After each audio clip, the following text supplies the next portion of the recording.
everyone. Myself, Dr. P. Ashok Babu, working as Professor and Head of the Department. Today, I am going to discuss about the electrostatic fields. So, first of all, what are the governing laws that are governed by the electrostatic fields are? So, there are two laws that are governing the electrostatic field, mainly Coulomb's law and Gauss law.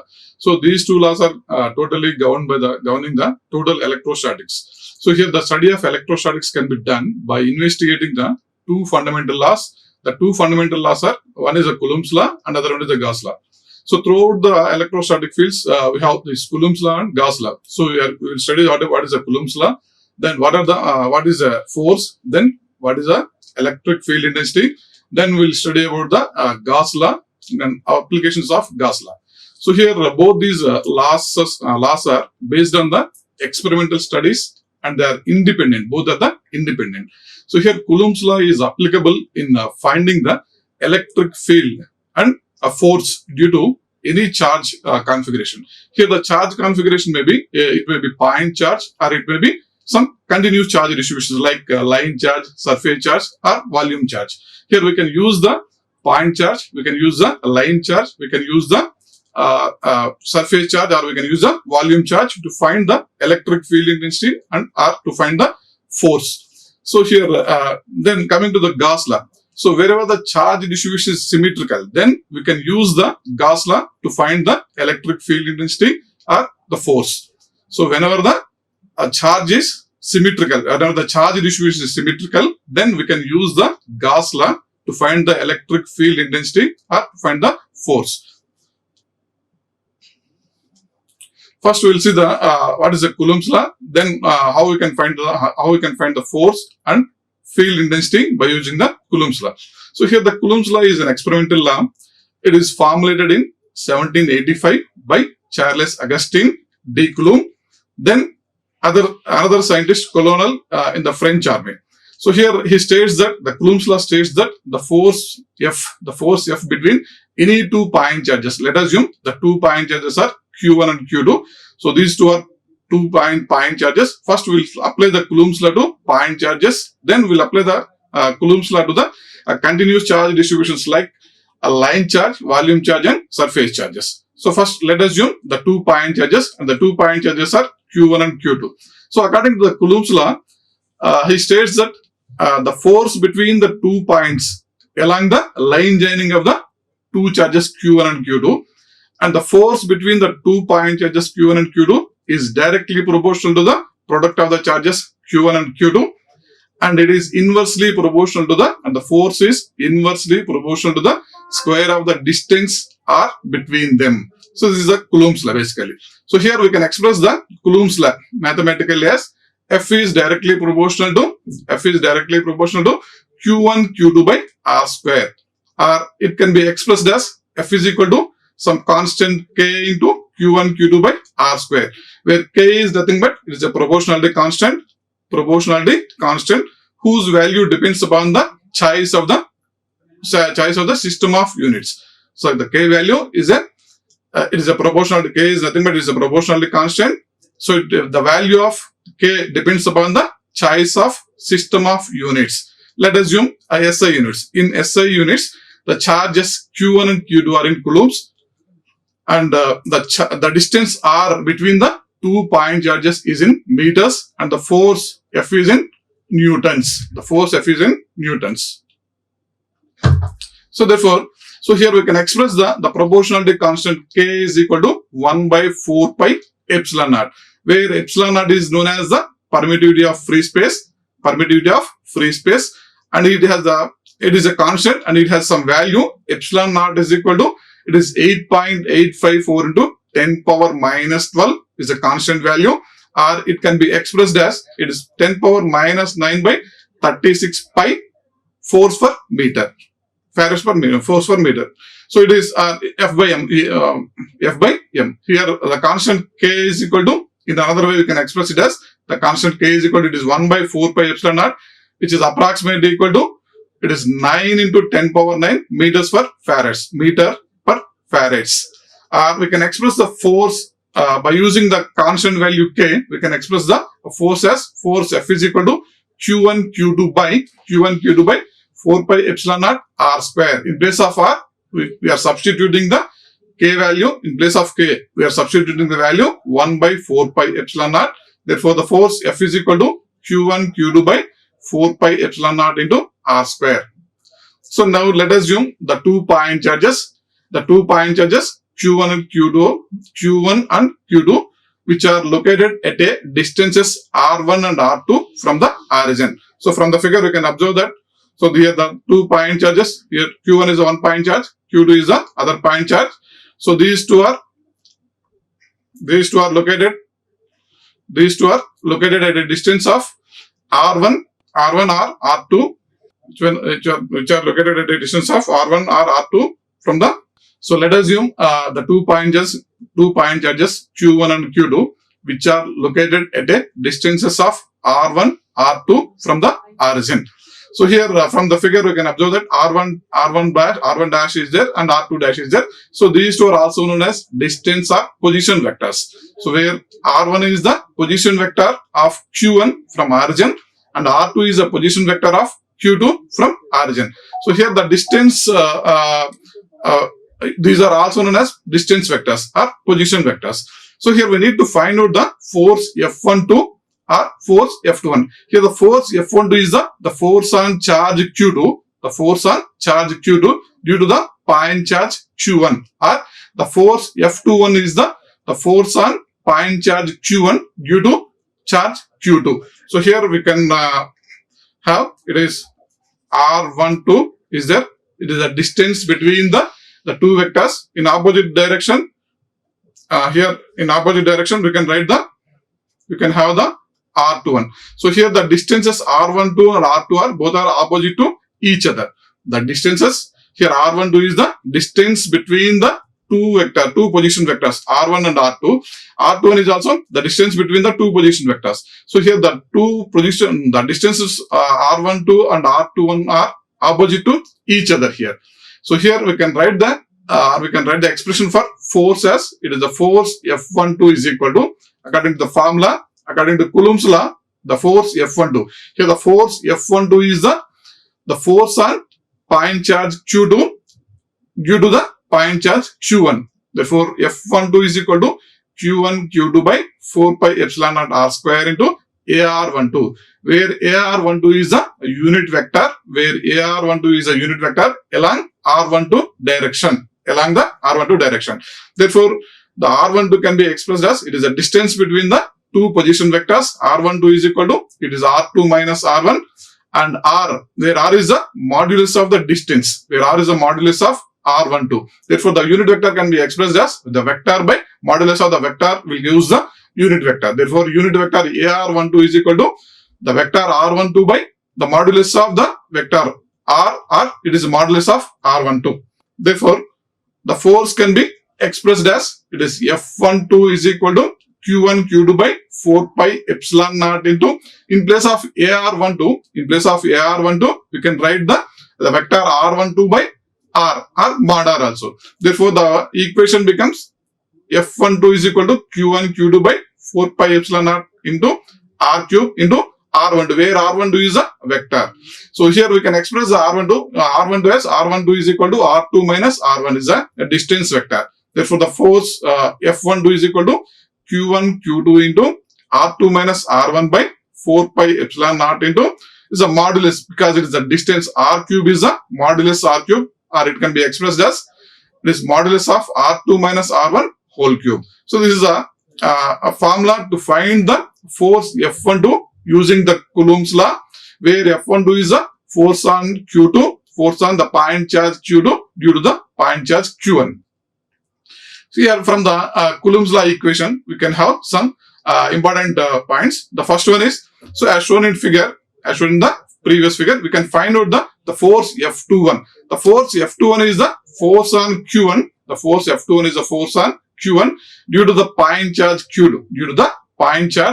Therefore, the force F21 is equal to, we can express it as modulus of F12 into AR21, where AR21 is the unit vector along R21 direction. AR21 is the unit vector along the R21 direction. or here we can express AR21 is equal to minus AR12 because both are R12 and R21 are equal but opposite in direction. Therefore, we can write in place of unit vector AR21, we can write the minus AR12. Therefore, the equation becomes F21 is equal to minus F12. The force F21 and F12 are both are opposite to each other. The forces, the two forces F21 and F12 are equal in magnitude, but opposite, both are opposite to each other.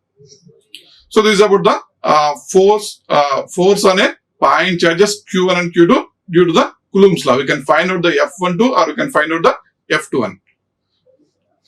Then here the second point. See the second point we need to remember is here the like charges repel each other while unlike charges attract each other. Let us assume there are 2 point charges are equal.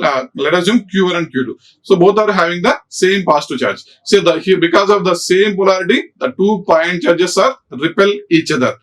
Then similarly in the second one also, the 2 point charges are here. The 2 point charges are here. Negative 2 charges are negative charges only. So these 2 charges repel each other. So in the third case here we have one is a positive charge and other one is a negative charge. So because of opposite polarity, the 2 charges attract each other. Whereas in the first 2 cases, that because of the same polarity, the 2 charges, the 2 point charges repel each other. These 2 repel each other. In the third case, the 2 point charges attract each other. Next one.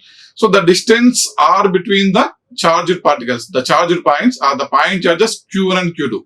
The distance between the distance R between the 2 point charges Q1 and Q2 must be large compared with the linear dimensions of the bodies. Compared to the linear dimensions of the bodies, we need to choose that the distance between R between the 2 point, the distance between the 2 point charges Q1 and Q2 should be larger. Then here one more thing is here we need to choose that the 2 point charges Q1 and Q2 must be a point charges only. Q1 and Q2 when we are applying the Coulomb's law, here we need to choose that the 2 point charges Q1 and Q2 must be a point charges only. So here another point we need to remember is here the 2 point charges Q1 and Q2 must be static or must be at rest position. Then we can apply the Coulomb's law. So here for like charges we can write or we can have the product of the charges Q1 and Q2 greater than 0. For like charges, the product of the charges Q1 and Q2 greater than 0. For unlike charges, the product of the charges Q1 and Q2 less than 0. So because let us assume there are 2 charges Q1 and Q2, one is a positive charge, another one is a negative charge. The product of because of the opposite polarities, the product of the charges is less than 0. Therefore, we need to assume that for positive, suppose we need to assume we are assuming the 2 point charges Q1 and Q2 are positive. Then we can have Q1 and Q2 greater than 0. So like this, these are the some important points we need to remember when we are applying the Coulomb's law to point charges. So by using the Coulomb's law, we can apply the Coulomb's law to a n point charges. Let us assume there are n point charges.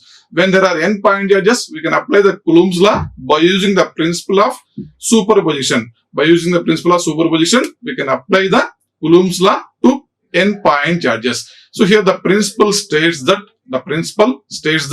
if there are n charges, if there are n charges Q1, Q2, so on Qn located respectively at points with position vectors R1, R2, so on Rn. So here the point charges Q1, Q1 are located at a distances of R1, R2, so on Rn from the origin. Let us assume. Then the result of the force or the force F1 a charge Q. The force F1 a charge Q which is located at a distance of R.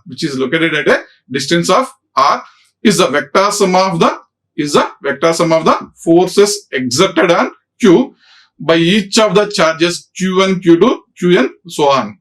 So here according to the principle of superposition, it states that if there are, I will repeat once again, the principle states that if there are n charges like Q1, Q2, so on Qn, which are located respectively at a distances of R1, R2, so on Rn, then the resultant force F on a charge Q, the resultant force F on a charge Q located at a point or located at a distance R is the vector sum of the forces exerted on Q by each of the charges Q1, Q2, so on Qn. Then we can write the expression for force as F is equal to, it is Q1, Q2, Q into Q1 into R minus R1 by 4 pi epsilon naught mod R minus R1 whole cube. If there are 2 point charges, let us assume Q1 and Q2, then we can write we can have the expression F is equal to Q1, Q2 into R1 minus R2 minus R1 minus R2 minus R1 by 4 pi epsilon naught into R2 minus modulus of R2 minus R1 whole cube. In a similar fashion, if there are n point charges, we can write we can express the force on n point charges. F is equal to, it is Q into Q1 into R minus R1 by 4 pi epsilon naught modulus of R minus R1 whole cube plus the second charge, the force on second charge. It is Q into Q2 into R minus R2 by 4 pi epsilon naught into modulus of R minus R2 whole cube plus so on. The force on n charge, it is Q into Qn into R minus Rn by 4 pi epsilon naught into modulus of R minus Rn whole cube. Because there are n point charges, we can express the force by using the summation as the force F is equal to Q by 4 pi epsilon naught. In all the equations, we have Q by 4 pi epsilon naught as a common term. So we can keep outside the common term. It is F is equal to Q by 4 pi epsilon naught into sigma K is equal to 1 to N Qk into R minus Rk by R minus modulus of R minus Rk whole cube. R minus modulus of R minus Rk whole cube. Let us assume you want to find out the, if you want to substitute the K is equal to 1. If you want to substitute K equal to 1, then the equation becomes F is equal to Q by 4 pi epsilon naught into K is equal to 1. Q1 into R minus R1 by modulus of R minus R1 whole cube. Similarly, we can substitute any value, and the summation of all the forces will give us the total force on the total force. So this is about the force on n point charges due to the using the Coulomb's law. The force on n point charges using the Coulomb's law. Next, after defining the force, then we can define the electric field intensity. We can define the electric field intensity as the electric field intensity E. It is denoted as E is the force per unit charge. The electric field intensity E is the force per unit charge when placed in an electric field. So it can be expressed as E is equal to limit Q tends to 0 force by F by Q, where F is the force, Q is the charge. Or in a simple manner, we can express the electric field intensity E as E is equal to F by Q, where F is the force, Q is the charge. The force per, simply we can define the electric field intensity E as force per unit charge. Force per unit charge, E is equal to F by Q.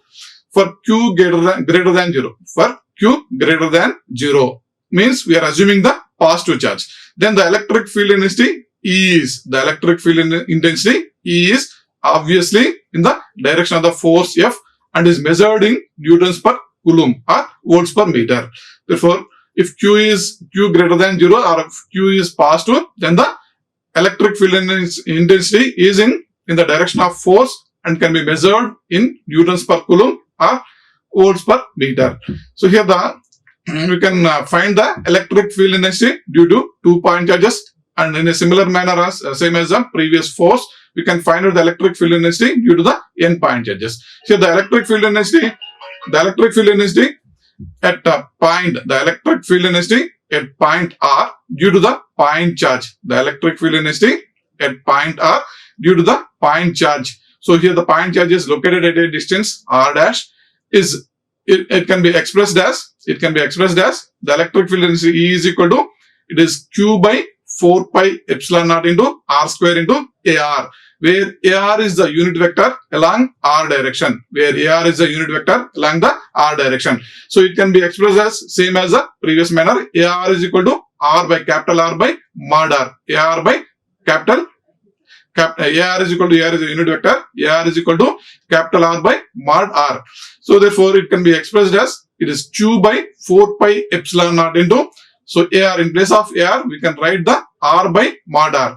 Therefore the equation becomes where R is nothing but the distance between the 2 points. The distance between the 2 points is it is R minus R dash.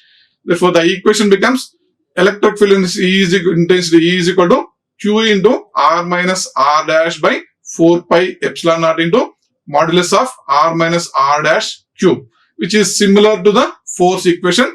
But here F is equal to, we have the electric field intensity E is equal to, we have F by Q. Therefore E is equal to, we have Q into R minus R dash by 4 pi epsilon naught into modulus of R minus R dash whole cube. Let us assume there are n point charges. When there are n point charges, we need to find out the electric field intensity due to the n point charges. For n point charges, Q1, Q2, so on Qn, which are located respectively at points R1, R2, so on Rn, then the electric field intensity at point R, the electric field intensity at point R is obtained as it is E is equal to same as the previous equation. The electric field intensity E is equal to, which is Q1 into R minus R1 by Q1 into R minus R1 by 4 pi epsilon naught into R minus R1 modulus of R minus R1 whole cube, which is similar to the same as the above equation. So these two are similar in a similar fashion. Next, the force on the second charge, which is Q2 into R minus, the electric field intensity on charge Q2, which is Q2 into R minus R2 by 4 pi epsilon naught into modulus of R minus R2 whole cube, plus so on. For similarly, the electric field intensity due to the electric field intensity on n point charge, which is Qn into R minus Rn by Qn into R minus Rn by 4 pi epsilon naught into modulus of R minus Rn whole cube, modulus of R minus Rn whole cube. So here we can express the total charges as summation of the total. We can express the electric field intensity due to n point charges as summation of the charges. Summation of the electric field intensities. Summation of the electric field intensities, which is E is equal to 1 by 4 pi epsilon naught, which is E is equal to 1 by 4 pi epsilon naught into sigma K is equal to 1 to n, because there are n point charges. It is K is equal to 1 to n into Qk into R minus Rk by Qk into R minus Rk by modulus of R minus Rk whole cube, modulus of R minus Rk whole cube. So if you want to find out, if you want to substitute K is equal to some 2 value. Therefore the electric field intensity is, it is 1 by 4 pi epsilon naught, 1 by 4 pi epsilon naught into Q2 into R minus R2 by modulus of R minus R2 whole cube. So in a similar fashion, we can find out the electric field intensity for n point charges also. Now we will discuss a small problem based upon the electric field intensity and the force on a point charges. So let us assume the 2 point charges are, the point charges are 1 millicoulombs and minus 2 millicoulombs. The 2 point charges are unequal, opposite to each other. These are, one is a positive charge, another one is a negative charge. Here we are assuming that one is a unequal charges. One is a positive charge, another one is a negative charge. The 2 point charges are 1 millicoulomb and minus 2 millicoulombs are located at 3, 2, minus 1 and minus 1, minus 1, 4 respectively. So these two are located at points. 1 millicoulomb is located at a point of 3, 2, minus 1. Minus 2 millicoulombs located at a point minus 1, minus 1, 4 from the origin. Now we need to calculate the electric force. We need to calculate the force on 10 nanocoulombs, and which is located at the 10 nanocoulombs will be located at a 0, 3, 1 point. And we need to find out the electric field intensity. We need to find out the force on the charge, and we need to find out the electric field intensity. First of all, we need to find out the force. We have the formula, we have the known formula. The force F is equal to, because here we have 2 point charges. So because there are 2 point charges, we are applying the formula as force F is equal to sigma K is equal to 1, 2, 2. If there are 10 charges, we need to assume 1, 2, 3, so on up to 10 like that. So the force F is equal to sigma K is equal to 1, 2, and the formula is Q into QK by 4 pi epsilon naught into R square into AR. Or here we can write Q by 4 pi epsilon naught into sigma K is equal to 1, 2. It is QK by QK into R minus RK. QK into R by R cube, where R cube is the magnitude of the distance. Where small here R is, here we have R is there. Here we have R is there. R, here we can write it is R by mod R. R it can be expressed as the force F is equal to, it is Q by 4 pi epsilon naught. So into here you can have a sigma 1, 2, and it can be, it is QK by it is mod R cube into R. Mod R cube into R, where R is nothing but the distance between the two vectors. It is R minus R1. Therefore, it can be expressed as the unit vector AR can be expressed as it is R minus R1 by modulus of R minus R1. So by using this formula, you can find out the force on the 2 point charges using the 10 nanocoulombs. So here, if you substitute the values, it is Q by 4 pi epsilon, that is keep outside, is a common one. It is 10 power minus 3. 10 power minus 3 into, already is given as 1 millicoulombs. So therefore 1 millicoulombs into, the first one is R, where R is the 0, 3, 1. So 0, 3, 1 minus, first one is the R1, where R1 is the 3, 2, minus 1 by magnitude of these 2 points. Then second one is, it is minus 2 millicoulombs. It is 2 into 10 power minus 3 into the point is, origin is 0, the point Q, the charge Q is at 0, 3, 1 minus, and the other point is at minus 1, 4, and the magnitude of the 2 points. After simplification, we can have the force F is equal to, it is minus 6.507 into AX minus 3.817 into AY plus 7.506 into AZ millinewtons. It is a force on a point charges, 2 point charges due to the some other point charge. Similarly, we can find out the electric field intensity. The electric field intensity E is equal to force per unit charge. Then if you substitute directly, same as the previous one, or you can have the force, already force is there. It is a force equation. In force equation, if you divide the force with the charge, then directly we can have the expression for electric field intensity. Here the electric field intensity E is equal to, it is minus 650 in 0.7 into AX minus 381.7 into AY plus 750.6 into AZ kilovolts per meter. So these two are electric field intensity and the force. These two are vectors only. We are expressing the two force and electric field intensity in terms of vectors. So this is about the electric field intensity and force and electric field intensity, and some small example on the force and electric field intensity. Thank you. Like, share and subscribe. Hit the bell icon for more updates.